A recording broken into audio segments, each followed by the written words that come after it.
¿Qué tal? Muy buenos días. Es un gusto saludarlos y compartir con ustedes el día de hoy esta pequeña conferencia en esta primera jornada de webinars 2022. Me presento, yo soy la doctora Rita Flores Asís. Yo soy licenciada en informática, tengo la maestría en ingeniería administrativa y bueno, soy doctora en ciencias de ingeniería.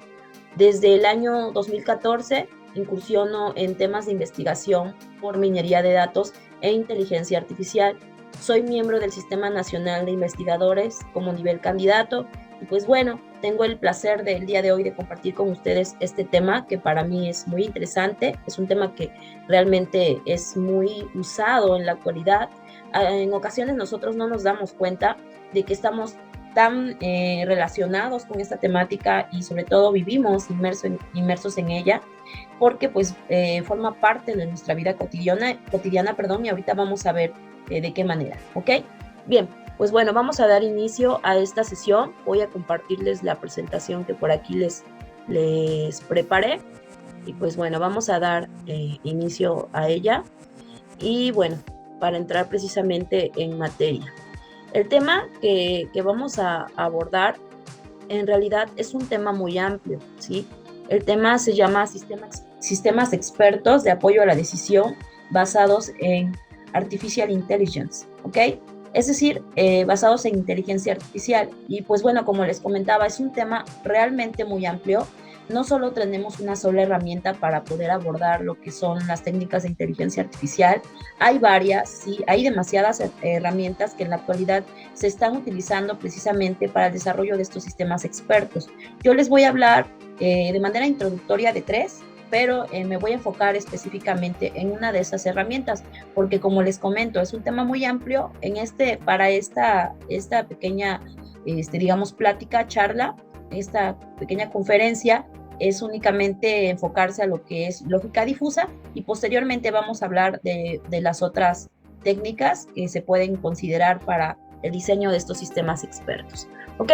Y pues bueno, vamos a entrar en materia. Les voy a hablar del contenido de lo que vamos a revisar el día de hoy. Pues básicamente vamos a empezar por una introducción. Vamos a hablar del proceso de toma de decisiones, el funcionamiento de estas herramientas de técnicas de inteligencia artificial y también precisamente el funcionamiento de cómo nosotros debemos de tomar decisiones de alguna manera, ¿ok? Los fundamentos de lo que es lógica difusa, el desarrollo de conjuntos difusos, funciones de membresía, que son elementos propios de lo que es lógica difusa, y las variables lingüísticas que nos van a permitir a nosotros dar precisamente dar ese resultado que nos permita tomar o crear estas herramientas de sistemas expertos para como una de las características o de las herramientas que en la actualidad se están utilizando para poder tomar mejores decisiones. ¿Ok? Y bueno, vamos a entrar en materia.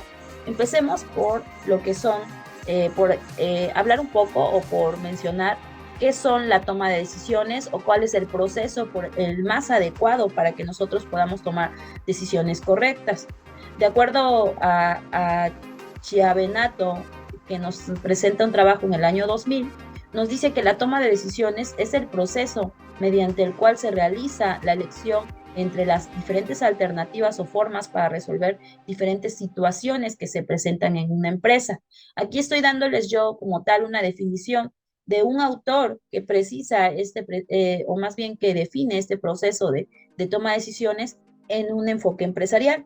Pero nosotros nos podemos encontrar que esta toma de decisiones la hacemos constantemente, de hecho es un proceso cotidiano incluso que nosotros hacemos. Y entonces este proceso cotidiano de toma de decisiones, de acuerdo al trabajo realizado por el autor Parra en el año 1998, que él mapea o hace un diagrama, un enfoque de este proceso que nosotros llevamos a cabo para la toma de decisiones y nos los define en esta pequeña figura que aquí les estoy mostrando y nos dice que cuando nosotros tenemos algún proyecto mental, algún tema en el cual nosotros necesitamos tomar decisiones, debemos basar esa toma de decisiones en el proceso de ejecución, básicamente, en cuatro vertientes principales, ¿ok?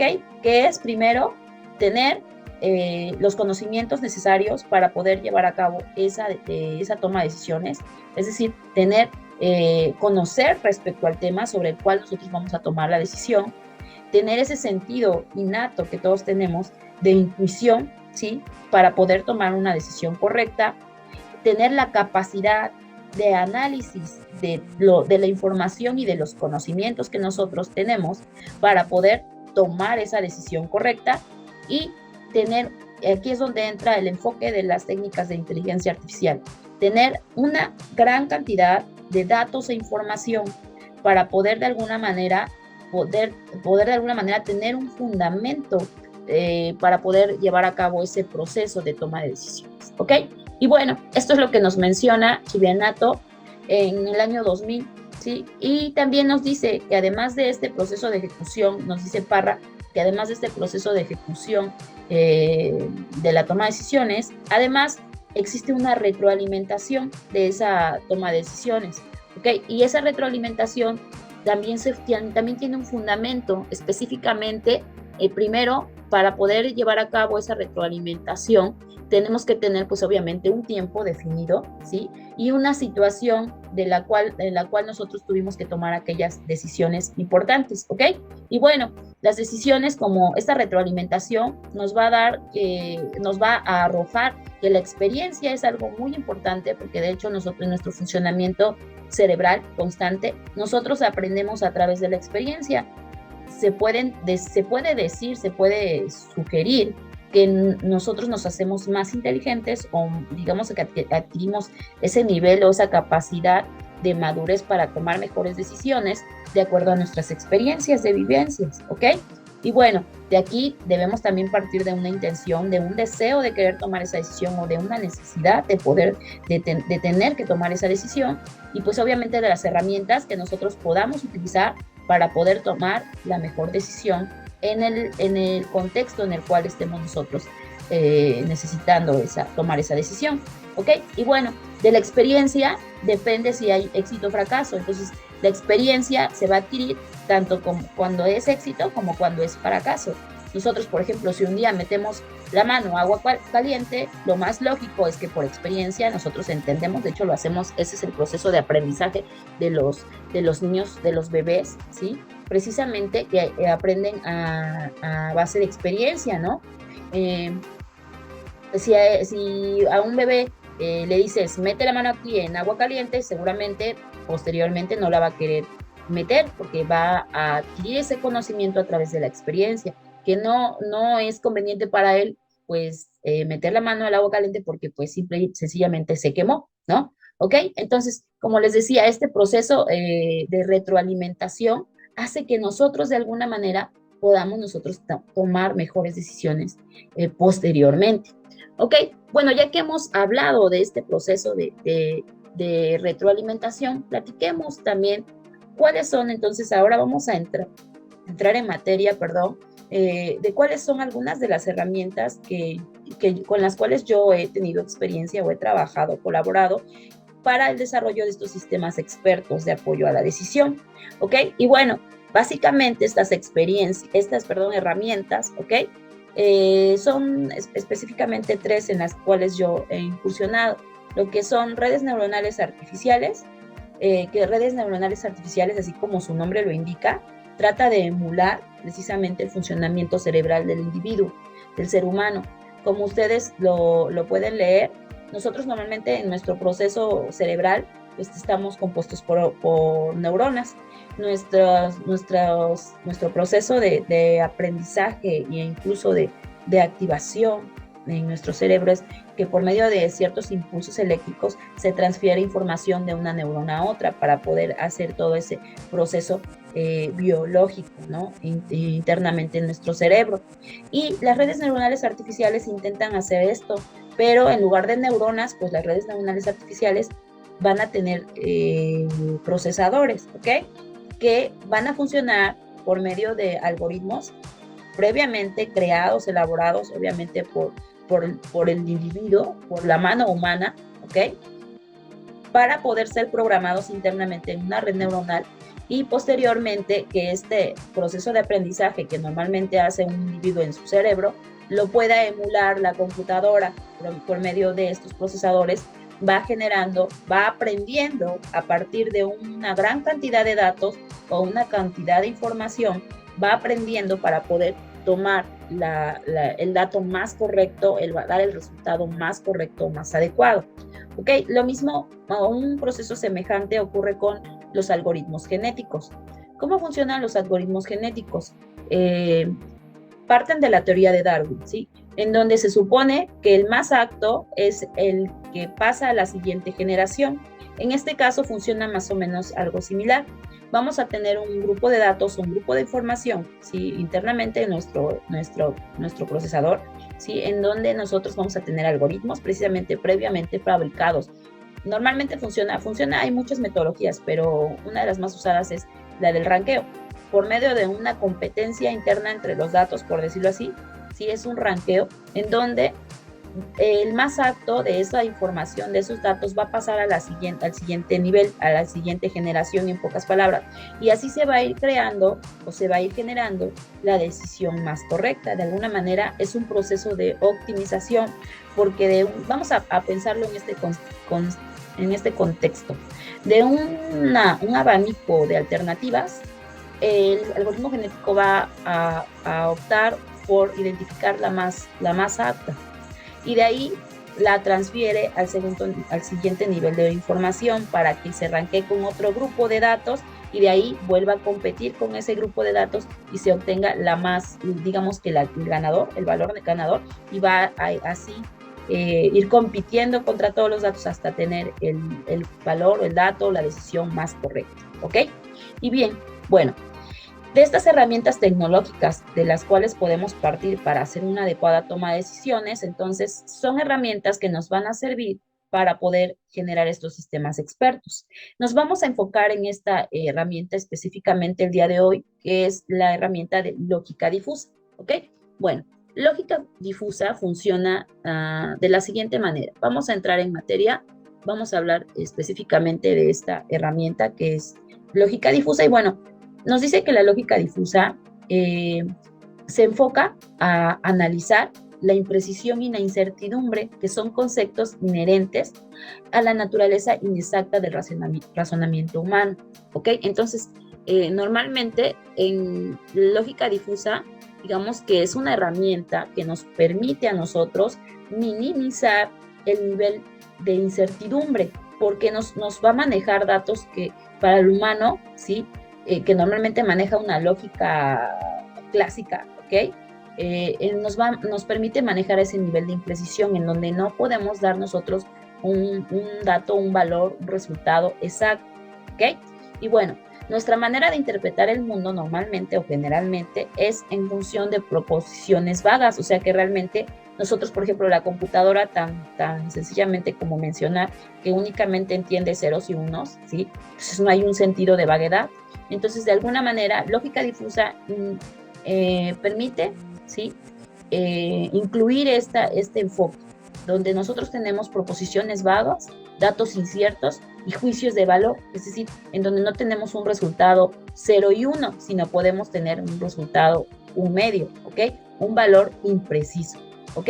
Y bueno, de esta imprecisión, incertidumbre, no son tomadas en cuenta por la lógica tradicional, lo que ahorita les comentaba, en donde solo existen dos premisas fundamentales, el verdadero y falso. No hay un intermedio, sino manejamos 0 y 1, verdadero o falso, y en este caso lógica difusa interviene o permite que se introduzca en este tema en relación a lo que son las técnicas de inteligencia artificial, que se puede incursionar en estos niveles de imprecisión. Y bueno, existen, hablando de esta parte introductoria de lo que es lógica difusa, sus principales precursores son los que a continuación les voy a mencionar. Jan Lucas Silverstein, de los que vivió durante el año 1878 y 1956.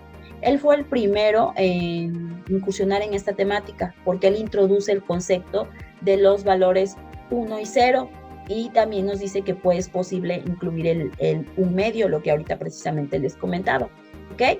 Max Blatt, perdón, en 1909, él vivió de 1909 a 1988. Bueno, él sugirió que los términos vagos podían formar conjuntos vagos, ¿sí? Y un conjunto podía ser un subconjunto parcial de otro, ¿sí? Entonces aquí empezamos a indagar, ¿sí? A hablar de lo que es la teoría de conjuntos, ¿ok? Y bueno, vamos en esa sintonía. El que realmente introdujo ya de lleno esta temática de lo que es los conjuntos difusos fue Lotti Sade. De 1900, él vivió de 1923 al 2017. Pero en 1965 publicó Fuzzy Sets, que son conjuntos difusos, que es aquí en donde ya partimos, ahora sí entramos en materia de lo que es lógica difusa. Y bueno, él nos dice que en la medida en que la complejidad de un sistema se incrementa, nuestra habilidad para hacer juicios precisos y significativos acerca de su comportamiento disminuye, ¿sí? Entonces, hasta que un límite se alcanza. Y bueno, más allá de cuál precisión y significativo se vuelven los conceptos mutuamente exclusivos. ¿A qué se refiere este personaje? Bueno, pues básicamente nos dice que entre un sistema es más complejo, va a ser más difícil eliminar de alguna manera la subjetividad o la imprecisión, ¿sí? Entonces, de alguna manera nosotros nos vemos envueltos en este concepto cotidianamente, constantemente, porque nosotros, por decirlo, el día de hoy estamos muy enfocados precisamente a la subjetividad, porque, por ejemplo, el día de hoy, sí, en el lugar en donde yo me encuentro, sí, pues amaneció nublado. Entonces, para mí es nublado, pero probablemente lo que para mí es nublado, para ustedes no lo es, ¿no? Tal vez tienen otro concepto del clima o otra idea mental, sí, del clima. Entonces, para mí, pues amaneció así no había mucho sol, entonces para mí a lo mejor ese era el contexto de nublado, ¿sí?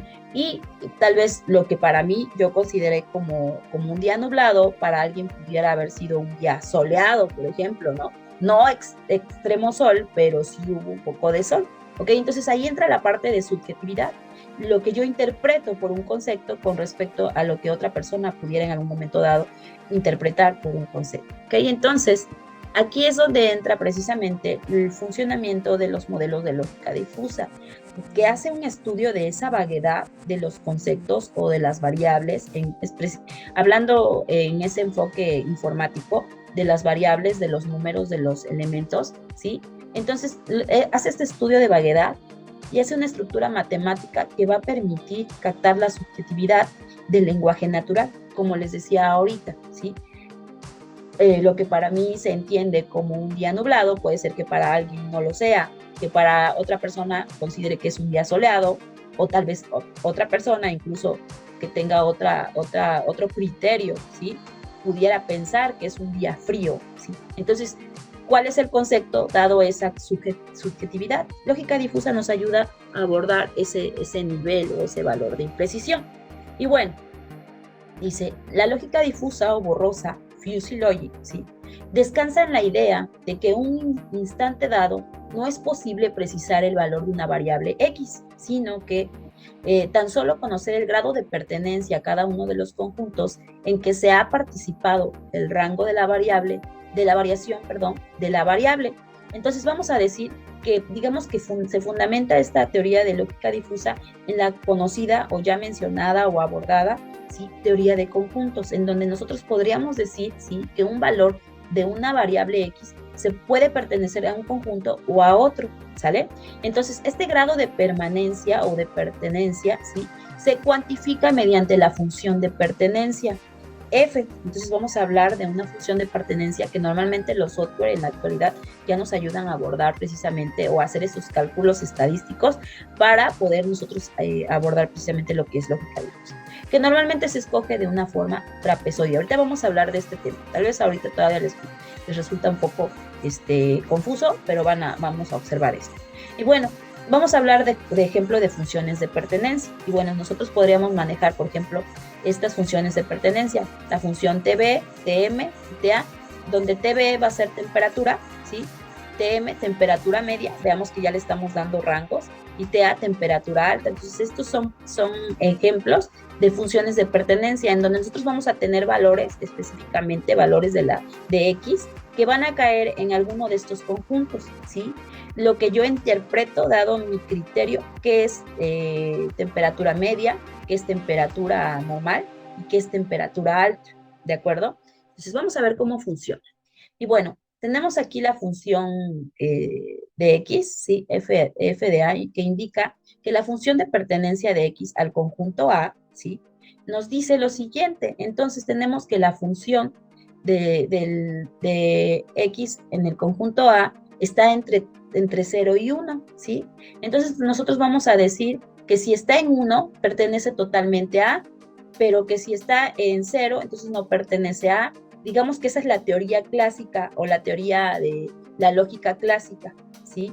Que ya sea que esté en un conjunto o no esté en ese conjunto. Aquí viene cómo funciona lógica difusa. Lógica difusa hace su proceso y su procedimiento interno por medio precisamente, por eso ahorita les hablaba de los trapezoides, por medio de esta interpretación gráfica, ¿sí? En donde nosotros podemos decir, por ejemplo, aquí está la temperatura, ¿no? Está clasificada en este trapezoide, en donde tal vez la temperatura de 15 a 45 se considera temperatura normal, de 45 a 55 pudiéramos pensar que es una temperatura media, y de 55 a 85 hablamos de una temperatura alta, ¿ok? Entonces vemos ahí como en la gráfica de abajo, ¿sí?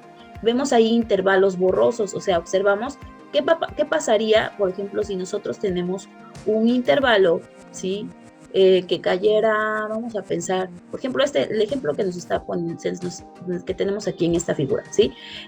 Una temperatura de 36, veamos en qué nivel del conjunto, de alguna manera, del valor de temperatura normal está cayendo, ¿sí? Y en qué nivel, de alguna manera, pudiera ya pasar al conjunto de temperatura media. Ahorita vamos a ver más a detalle el funcionamiento.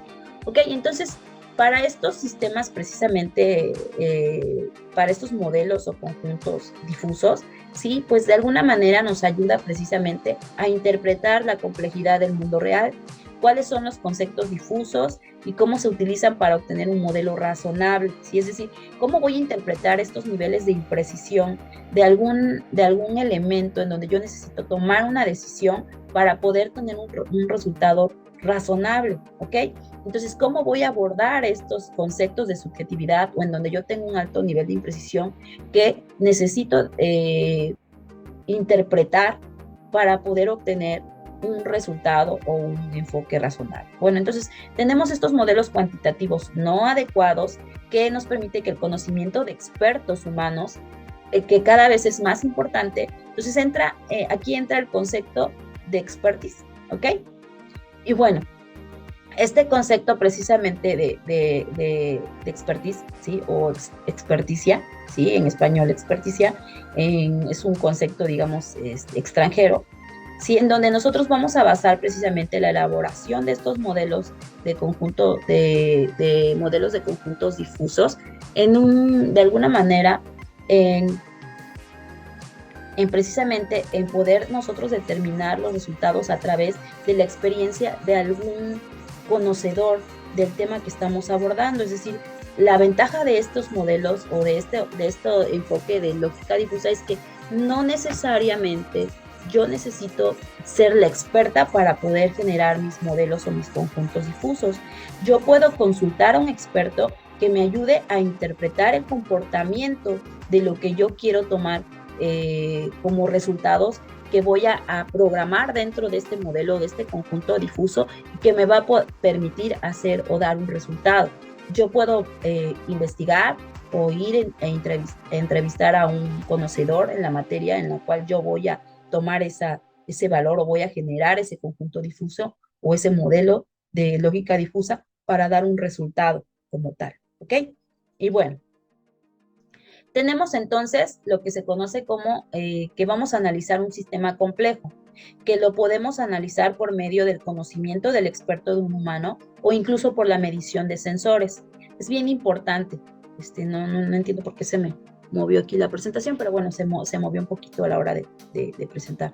Pero bueno, tenemos entonces que estos sistemas o estos modelos difusos van a partir precisamente del conocimiento del experto de un humano, ¿sí? Y de la medición de sensores o modelos matemáticos. Es decir, yo puedo, para poder validar mis modelos o para poder introducir las reglas, consultar a un experto y pedirle información relativa a lo que yo voy a interpretar en el modelo. O bien, por medio de mediciones, de encuestas, de sensores, de cualquier herramienta que me permita recabar información o datos, puedo también hacer la interpretación de las reglas o de los resultados de este modelo, o también a través de modelos matemáticos, ¿ok? Y bueno, como les decía, lógica difusa se fundamenta precisamente en la teoría de conjuntos, y como aquí vemos en este ejemplo, tenemos que un conjunto difuso es un conjunto con fronteras suaves. Bueno, aquí tenemos, por ejemplo, dos elementos y el conjunto, ¿no? El universo A, y bueno, nosotros aquí estamos viendo que en la primera imagen tenemos una frontera que tiene conjuntos clásicos, ¿sí? Es conjunto difuso, es decir, el elemento está dentro de la figura redonda, ¿sí? Y ahí este pertenece y el que está afuera es parte del universo, pero no es parte del conjunto, en pocas palabras. Así funciona la teoría de fronteras clásicas, ¿ok? Ahora, ¿cómo funciona la teoría de fronteras de conjuntos difusos? Pues básicamente, como ustedes pueden ver ahí la imagen, ese puntito negro no está ni afuera ni adentro. ¿En dónde está? En el borde, sí, como podemos ver, está en el borde de la figura. Esto implica que pudiera tener algún grado de pertenencia a estar fuera del conjunto, estar en el universo fuera del conjunto o pertenecer al conjunto. Entonces, en esta teoría se basa precisamente lo que es lógica difusa. Y bueno, vamos a poner un ejemplo. Si se quiere representar dentro de la teoría de conjunto clásica, el conjunto de familias con ingresos anuales altos se propondría de la siguiente manera, ¿sí? Tenemos un umbral, vamos a pensar, ¿no? Vamos a pensar que así funciona. Bueno, que nosotros sabemos que nuestros niveles de ingresos en nuestro país pues no son tan altos, pero para este ejemplo vamos a pensar, ¿sí? Que normalmente una persona que tiene un nivel de ingreso alto, por decirlo así, es porque tiene un ingreso superior a los 80,000 pesos, ¿ok? Pero las familias con un ingreso de 79,999 ya no se considerarían familias con un nivel de ingreso alto, sino estaríamos hablando de familias con un nivel de ingreso medio, cuando realmente solo es un peso prácticamente lo que les falta para ser parte de las familias pudientes, por decirlo así, ¿ok? Entonces, ¿qué es lo que hace lógica difusa? Calcula qué tanto ya que se aproxima a ese nivel de ingreso, de familia de ingreso alto, qué tanto de pertenencia ya tiene a ese conjunto para poder dar un resultado, ¿sí? Diciendo que tiene un nivel de pertenencia o más bien un nivel de riqueza. Ya no tendríamos el conjunto familias de ingresos anuales altos o familias, perdón, estamos hablando de ingresos anuales, perdón, se me fue ese parámetro, ¿ok? Pero bueno, en familias de nivel de ingresos altos o familias de nivel de ingresos medios, ¿no? Está a un peso de distancia, entonces pudiéramos determinar ahí un resultado intermedio, ni, no es ni tan de ingresos altos, pero tampoco es de ingresos medios, ¿no? Se queda en ese intermedio. Así es como de alguna manera aborda lógica difusa esta forma de interpretar la información, ¿ok? Y bueno, aquí tendríamos ya la explicación de cómo lo hace de manera gráfica. Dice, un conjunto difuso se define como una función que proyecta objetos de un dominio y de conceptos denominados universo de discurso. El universo del discurso va a ser todo el conjunto de datos del cual yo estoy hablando, a sus valores de membresía en el conjunto, es decir, y después esos valores, como el ejemplo que ahorita les decía, de los ingresos, y ahorita vamos a ver en la gráfica de una forma más precisa, dice, dicha función se define como la función de membresía y es denotada por el símbolo griego mu, ¿sale? Entonces aquí tenemos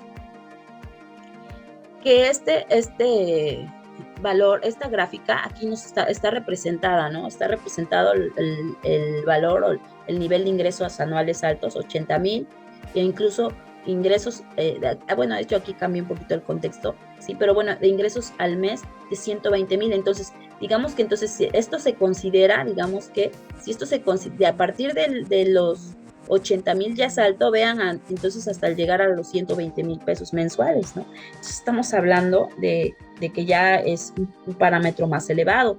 Pero ¿qué pasa si viene alguien y no gana los 80,000? Como les decía, gana 75,000. Entonces estaría más o menos aquí a la mitad, ¿no?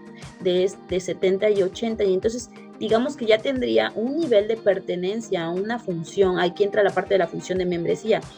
Va a ser miembro de alguna manera o va a tener un nivel de pertenencia ya del conjunto de nivel alto. Y a su vez tiene un nivel de pertenencia del conjunto de nivel de ingresos medio, ¿sí? Es aquí donde entra el resultado de lógica difusa. Nos va a decir en qué porcentaje o en qué valor, en qué nivel pertenece al conjunto alto y en qué porcentaje o valor pertenece al conjunto de nivel de ingresos medio. ¿Ok? Entonces este universo de discurso está determinado por el valor de X. Es una colección de objetos denotados genéricamente como X y pueden ser discretos o continuos. Estamos hablando de que es otra de las características y de las ventajas de trabajar con los modelos de lógica difusa. Específicamente yo lo trabajo en la herramienta MATLAB, ¿ok? Que nosotros podemos tener valores discretos, sí, variables o valores discretos o continuos. ¿A qué le llamamos discretos o continuos? Discretos cuando estamos hablando de valores enteros, 1, 2, 3, así hasta, no sé, 100, ¿sale? Y continuos cuando estamos hablando de valores fraccionarios o decimales, 1.1, 1.2, 1.3, así hasta 100, ¿ok? Entonces, estos datos se pueden interpretar, se pueden considerar como parte del universo cuando hablamos de la gran cantidad de datos que se manejan dentro de los modelos de lógica difusa, ¿ok? Y entonces, ¿y qué va a ser el conjunto difuso? De ese universo, de ese completo o 100% de datos, el conjunto va a ser específicamente las etiquetas lingüísticas o los valores que yo le quiera dar a cada grupo de datos. Entonces tenemos que el conjunto difuso A en X, en el universo X, está caracterizado por una función de membresía, que es decir, el conjunto va a estar dado en valor del 0 a 1, donde representamos 0, que no existe ese conjunto, y 1, que se refiere al 100%, ¿no? Entonces, ¿en qué valor, en qué nivel de pertenencia va a formar parte, ¿sí?, de ese conjunto, dado el universo precisado? ¿Ok? Y bueno, que se asocia a cada elemento X, en el universo X, un número en el intervalo de 0 a 1. ¿Sí? Yo lo puedo manejar en ese intervalo de 0 a 1. ¿De acuerdo? Y bueno, aquí tenemos otro ejemplo, ¿sí? Estatura de hombres en México, ¿sí? Vamos a tener, por ejemplo, el valor U, que corresponde a estatura de hombres en México, y A, el que va a corresponder a hombres altos. Entonces, ojo, aquí ya se le está dando una etiqueta. Estamos hablando del universo hombres altos, ¿sí? Que aquí se está dando ya un parámetro como tal. Hombres altos se está considerando hasta un 80, como podemos ver acá, o tal vez más, porque podemos ver en la segunda gráfica que se va más hacia arriba, ¿sí? Y la etiqueta o el conjunto estatura de hombres en México, ¿ok? El promedio de estatura de los hombres en nuestro país es de 1,70, ¿ok? Entonces ahí ya tenemos nosotros que el valor preciso de ese conjunto es 1,70 como tal, ¿ok? Y después vamos a tener como tal la estatura que pudiera darse en cualquiera de los diferentes valores del universo. Aquí podemos ver, por ejemplo, en la segunda gráfica, aquí tenemos ya, la primera nos dice la precisión, ¿no?, del valor de la estatura promedio en México, 1,70, y en la segunda gráfica nos habla, por ejemplo, ahí se ve la función, ¿no?, cómo está graficada, qué pasa con un valor, ¿no?, con un valor de una estatura que pudiera ir de 1,70 a 1,80. ¿Qué tanto pertenece entonces al conjunto de la estatura 1,70 y cuánto al conjunto de la de 1,80? Ahí es donde entra la función de membresía. Aquí nos está diciendo que de alguna manera, para este valor, para este dato que se encuentra aquí graficado de 1A, ¿sí?, tenemos que tiene un 0.5 de pertenencia al 1,70, ¿no? Y ya está hablando de un conjunto de pertenencia de 0.9 al 1,80, ¿no? Entonces, de cierta forma está interpretando qué tanto corresponde a un conjunto, en este caso 1,70, que es la estatura promedia de los hombres en México, o un conjunto de un hombre de estatura mayor, ¿no? Bien, y bueno, nosotros en estas funciones de membresía o en estos conjuntos, ¿sí? Nosotros podemos expresarlos en lógica difusa por estas gráficas, ¿no? Que son precisamente funciones de membresía que pueden ser triangulares, ¿sí? De acuerdo a sus parámetros, dependiendo de los parámetros, vamos a usar un tipo de figura u otra, o función de membresía trapezoidal, que también va a depender de sus parámetros, ¿ok? Si ustedes pueden observar ahí, en la función de membresía triangular corresponde a que de alguna manera, digamos que es más específico el valor de pertenencia, ¿no? Y en el trapezoidal da un rango ahí en el intermedio, donde digamos que suele ser como que más común encontrar que esos datos van a caer en ese rango, queda como que plano en esta parte, ¿ok? Y bueno, una variable lingüística es una variable cuyos valores no son numéricos, sino palabras u oraciones en un lenguaje natural. Es más o menos lo que ahorita yo precisamente les estaba comentando, ¿sí? En un lenguaje natural, ahorita que les decía, bueno, el día de hoy para mí amaneció nublado, ¿sí? Ya le estoy dando un lenguaje natural nublado, que se interpreta por nublado en un modelo de lógica difusa, ¿ok? Entonces, por eso decimos que vamos a dar nosotros esta etiqueta o estos valores, esta etiqueta lingüística a cada uno de los conjuntos o segmentos, conjuntos difusos se le conoce, para poder nosotros interpretar o clasificar en ese conjunto los datos o valores que nosotros estamos interpretando. ¿Ok? Entonces tenemos el siguiente ejemplo. X es una variable lingüística llamada altura y ahí ya estamos definiendo un intervalo. Podemos observar la altura, pudiéramos manejarla ahí en un universo, ¿sí? De 0 a 2.5 metros, ¿no? Es el estándar de altura. O medimos 0, perdón, de 0 va de 0, nosotros podemos medir cualquier valor entre 0 hasta 2.5, ¿no? En este conjunto que se está llamando precisamente U de 0 a 2.5 metros. Y los términos o propiedades de esta variable lingüística, que son conjuntos difusos, pueden ser llamados, ahí dentro de este universo o de este conjunto, ¿sí? Nosotros podemos llamar bajo, alto, muy alto, es decir, podemos clasificar por medio de variables lingüísticas o etiquetas lingüísticas, mejor conocidas como etiquetas lingüísticas, en diferentes rangos o intervalos dentro de ese mismo valor, es decir, de 0 metros a 2.25 metros, podemos clasificarlos en bajo, alto, muy alto. Entonces, de alguna manera, estas etiquetas lingüísticas, estas variables lingüísticas, las estoy representando con un concepto, bajo, alto, muy alto, ¿sí? Entonces, aquí entra este término de variable lingüística. Entonces, vamos a otro ejemplo. Si edad es interpretada como una variable lingüística, entonces tenemos que el conjunto T como edad puede ser, es decir, yo tengo el conjunto edad y dentro de este conjunto edad yo puedo clasificarlo en variables lingüísticas o etiquetas lingüísticas que pueden ser joven, no muy joven o medio viejo. Es decir, yo le voy a dar la etiqueta o el nombre a ese conjunto que forma parte de mi conjunto de edad, ¿sí? A esas etiquetas que forman parte de mi conjunto de edad, les puedo dar un valor, una etiqueta lingüística, ¿sí? Un concepto que me va a representar esa subjetividad, ese sentido de vaguedad, ¿ok? Y bueno, aquí tenemos cómo se interpreta precisamente esto. Como les comentaba, yo realicé mi presentación entre computadoras, supongo que hubo ahí algún inconveniente. Y bueno, donde cada término, ¿sí? EDT, edad, se caracteriza por un conjunto difuso de un universo de 0 a 100, como se muestra en la siguiente figura. Y bueno, aquí tenemos, vean, el grado de pertenencia, ¿ok? Ahí ya está representado el conjunto del cual hablábamos en su momento, edad. Y ahí ya se plantearon las etiquetas, cómo van a ser representadas en este conjunto. Todo del 0 a 100 representa edad. Y como ustedes pueden ver, se observa, por eso aquí de punto 0 a 1, en el lado izquierdo, en el eje de Y, ¿ok? Se puede observar en qué porcentaje cae en muy joven. A lo mejor aquí vean cómo va de 0 a 20, pero no corresponde completamente a 20. Hay un sesgo, hay una línea curveada en donde está diciendo un nivel de pertenencia a 20, ¿sí? Pero que va más tendiente a 10.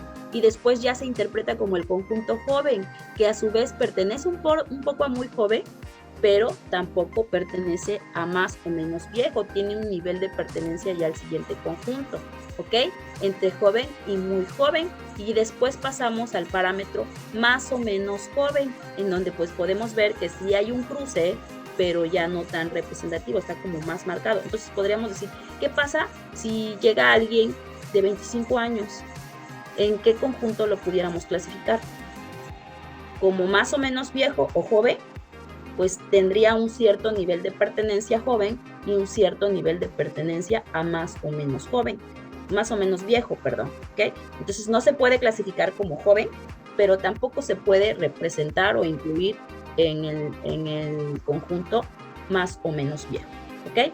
Y bueno, después, el sistema la forma de en cómo se representa precisamente este sistema de control tipo Mandami, precisamente es que hace una interpretación. Así funciona un sistema de control tipo Mandami. ¿Qué es un sistema de control tipo Mandami? Es la forma en cómo va a representar, ¿sí?, el sistema de lógica difusa internamente la información.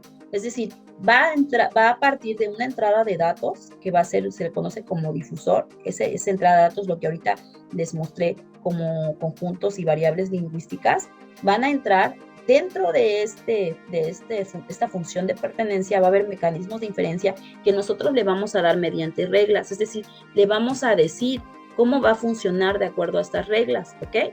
Y luego a esto se le conoce como reglas difusas. Y luego va a haber un resultado que se le conoce como desdifusor, ¿sí? Que es precisamente la salida de datos, o sea, cómo interpretó internamente nuestro modelo de lógica difusa esa información para dar un resultado. Entonces, aquí tenemos nuevamente el ejemplo. Si la temperatura está alta y creciendo, entonces debe aumentarse bastante el agua fría, ¿ok? Entonces ya podemos nosotros tomar una decisión, ¿de acuerdo?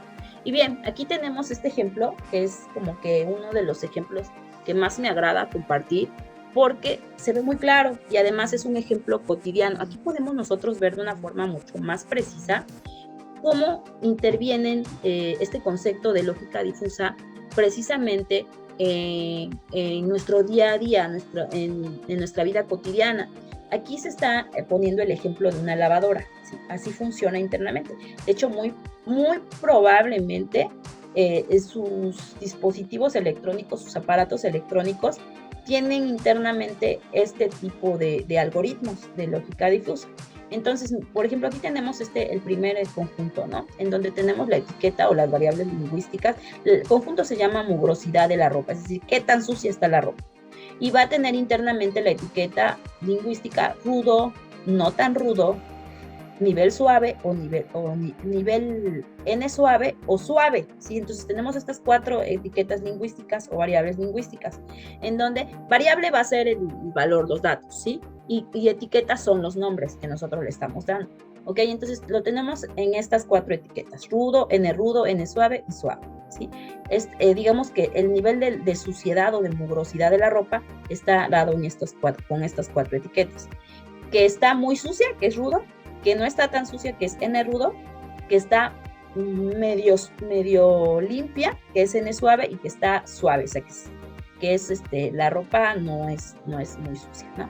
Y bueno, vamos a tener la cantidad de ropa, es otro conjunto que se va a llamar cantidad de ropa, en donde se va a dividir en estas tres etiquetas, poco, medio y mucho, ¿sí? Precisamente para especificar en cuál de sus conjuntos la cantidad de ropa, de esas etiquetas va a caer la cantidad de ropa, ¿ok?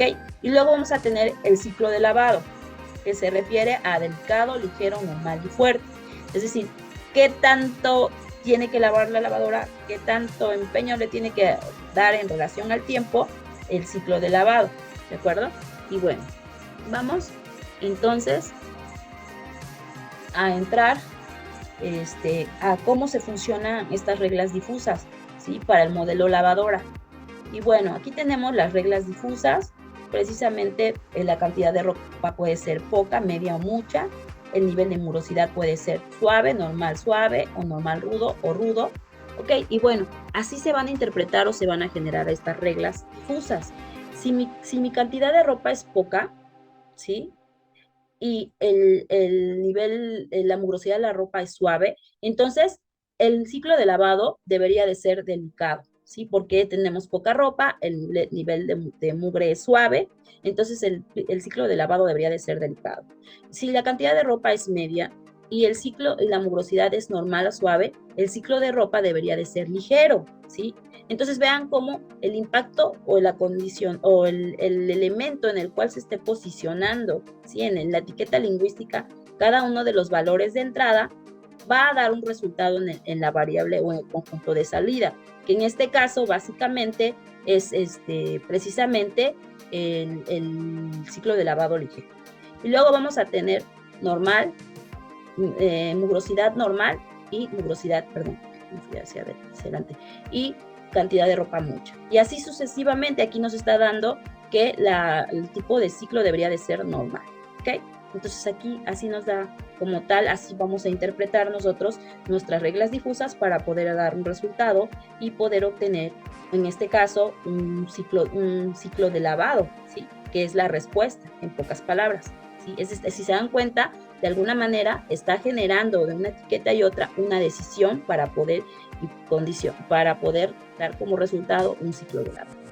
Y bueno, el algoritmo de lógica difusa consiste en 3 pasos básicos y uno opcional. Los 3 básicos son el fuzzy matching, ¿sí? Que es calcular el grado, para el cual el dato de entrada se iguala o se relaciona a la condición de la regla difusa. La inferencia, que se refiere a calcular la conclusión de la regla a partir de sus grados de relación, es decir, qué tanto corresponde a un conjunto, qué tanto corresponde a otro. Y luego hacer precisamente esa combinación, combina las conclusiones inferidas para todas las reglas difusas en una conclusión final. ¿De acuerdo?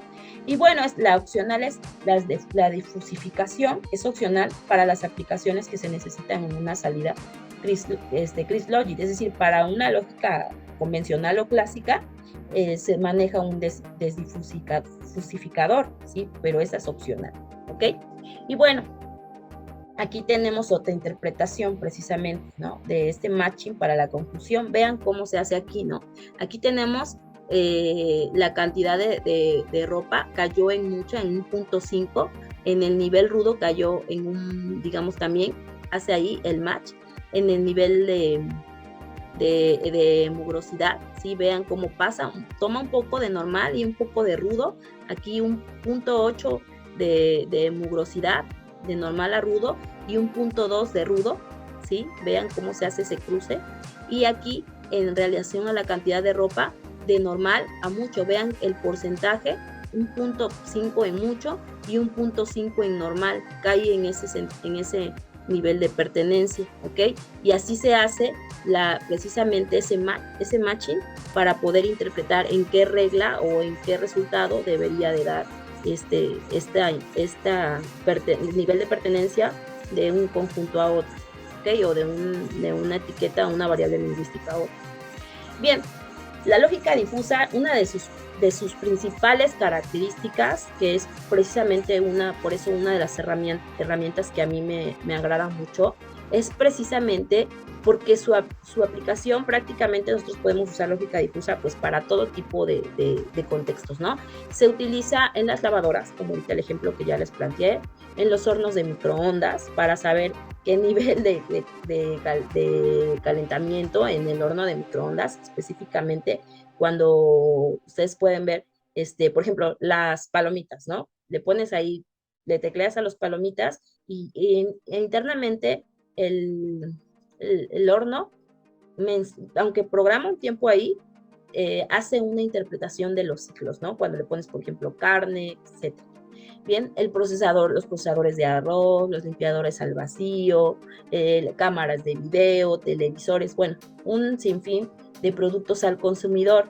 Sistemas como, por ejemplo, los elevadores, ¿sí? Los trenes, se usan los automóviles, sobre todo en la actualidad los automóviles que ya vienen mucho más programados electrónicamente, ¿ok? Entonces en lo que son sus motores, sus máquinas, las transmisiones, en los frenos para saber los cambios, cómo interpreta el sistema de cambios de las velocidades de un vehículo, ¿ok? En controles de tráfico, en sistemas expertos como ahorita lo que les mencionaba, en software se utiliza lógica difusa para el diagnóstico médico, ¿ok? ¿Qué tanto? No sé, suena un poco no agradable el ejemplo, pero al observar, por ejemplo, células cancerígenas, ¿qué tanto, qué nivel de contaminación de esa célula ya tiene, que de acuerdo a la imagen, cómo se ve, en qué nivel, ¿no? De avance, de contaminación en la célula, entre otras, ¿no? Entre otros tipos de diagnósticos médicos, de seguridad, de comprensión de datos. Bueno, hay un sinfín de aplicabilidad de lógica difusa. Bueno, me gustaría seguirles hablando de esta temática porque realmente es una temática que resulta muy importante. Nosotros podemos concluir que la lógica difusa la podemos encontrar cotidianamente en toda nuestra vida, en todo nuestro andar, ¿sí? Y podemos nosotros mencionar que es una herramienta que nos da la facilidad de poder incursionar o poder de alguna manera interpretar esa subjetividad que nos encontramos o esa imprecisión que nos encontramos en todos los aspectos de nuestra vida cotidiana. Entonces, es probable que próximamente podamos abordar el tema de redes neuronales artificiales y pues bueno, espero poder contar con su participación también en esa temática y pues bueno, les agradezco mucho su asistencia, por ahí se les estará mandando un formulario para poder recabar las preguntas que ustedes pudieran tener en algún momento dado y con gusto se las responderé en otra grabación, ¿sí? Que pasen un excelente día y pues bueno, es un placer haber estado con ustedes en esta sesión, en esta digamos que en esta pequeña conferencia para este webinar. Que pasen bonito día. Hasta pronto.